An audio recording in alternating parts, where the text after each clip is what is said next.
கடகராசிக்கு இப்பொழுது 7.5 சனி கிடையாது.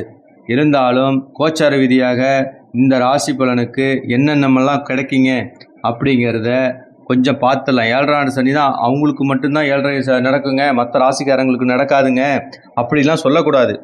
கிரகங்கள் 12 கட்டங்களில் ஏதோ ஒரு பகுதியில் கிரகங்கள் இருக்கிறது. ஏதோ ஒரு தொடர்பை கண்டிப்பாக இந்த சனீஸ்வர பகவான் கொடுப்பாங்க, குரு பகவான் கொடுப்பாங்க, செவ்வாய் பகவான் கொடுப்பாங்க, கூட இருக்கிறவங்க சூரிய பகவான் கொடுப்பாங்க. எல்லாமே இந்த 12 கட்டங்களில் ஏதோ ஒரு இடங்களில் கண்டிப்பாக தொடர்பை ஏற்படுத்தும். அப்படி வென்ற வருகக்கூடிய காலங்களில் இந்த கடகராசி கடக லக்னத்திற்கு இந்த சனீஸ்வர பகவான் எத்தனாம் இடத்துல இருக்குது பார்த்தீங்கன்னா, கடக லக்னம் கடக ராசிக்கு வந்து பார்த்தீங்கன்னா 9ஆம் இடத்தில் சனி இருக்கிறது. 9ஆம் இடம் சொல்லக்கூடிய இடம் பார்த்தீங்கன்னா தன் பூர்வீகம், தன் அப்பாவை சொல்லக்கூடிய இடம் 9ஆம் இடம், தன் முன் ஜென்மத்தில் செய்த புண்ணியங்களை பார்க்கக்கூடிய இடம் 9ஆம் இடம்,